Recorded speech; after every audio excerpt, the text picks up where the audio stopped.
Today we're looking at two types of problems dealing with collecting gas over water. The first one asks you to find what is the vapor pressure of water, given a lot of multiple factors going on. And the second question looks at finding what is the mass of the gas being collected. First, we're going to start with a little roadmap to help you understand what is going on. So, if we're doing the first problem where we're looking for the vapor pressure and there's a lot of factors going on, we'll start with yellow, which is 1 over here. So I'll walk you through first. The equations, so the first thing you want to get is the equation of the gas being collected, right? The equation in order to collect the total moles of gas in the reactants, in the products. So here I've got the equation, and then we want the total number of moles produced. So that would be hydrogen and oxygen here. And by the way, this doesn't have to be just electrolysis of water. It could be any reaction. Okay, so then I have gotten the equation and the number of moles produced. So we're given the mass of water, 1.32. In order to find the moles of gases produced, we have to use mole ratio. And we know that since N equals to M divided by molar mass, so that means we're going to find the moles of water, which is 0.073, and then apply that into our mole ratio here, which means hydrogen will also have 0.073 moles, where oxygen will have half of that many moles.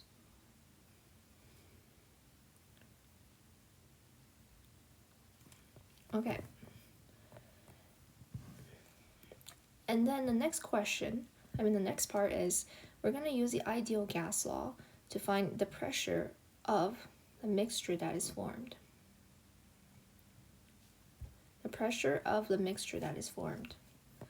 So our mixture that is formed here, our gas mixture formed in our gas products here, we'll need to combine the number of moles.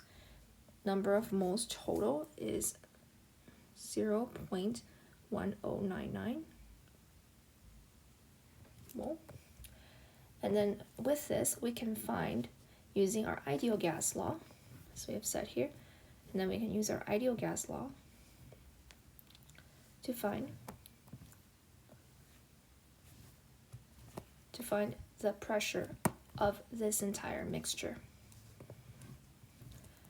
So if you substitute everything in using the total number of moles present in this mixture,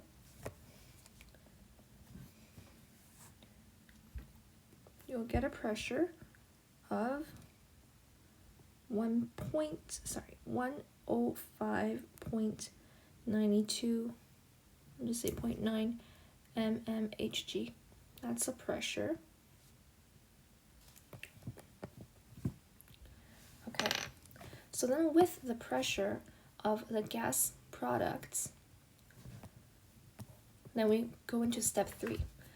We have to consider that the total number of a mixture being collected in the collecting gas over water container, this mixture is not just the mixture of gases produced by the equation, such as hydrogen and oxygen, but this final mixture where the gas is being collected also includes water vapor pressure. That means for the third step, we would use Dalton's law of partial pressures.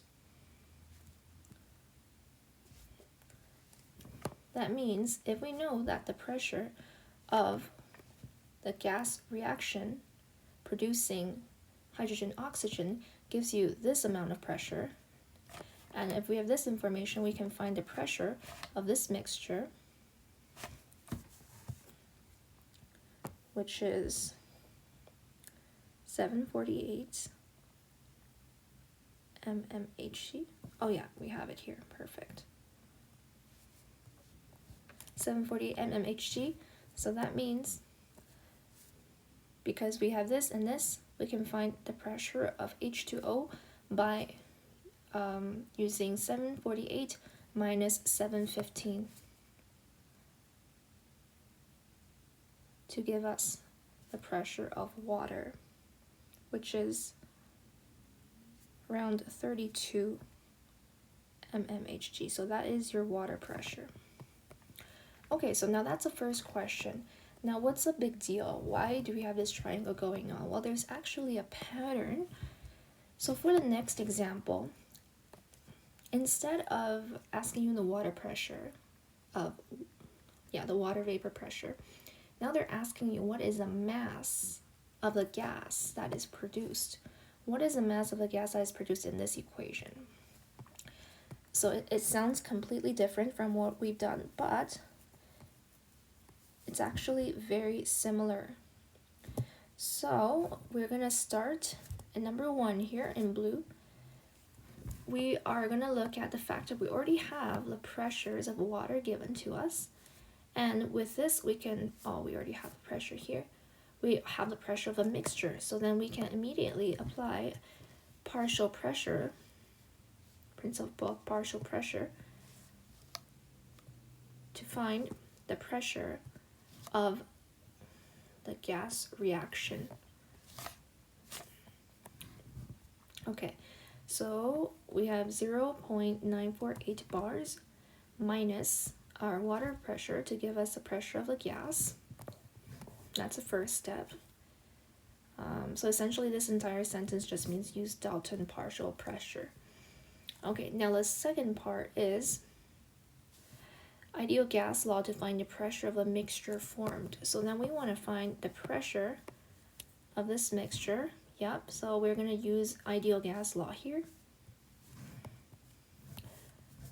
And then the third step is we're going to acknowledge that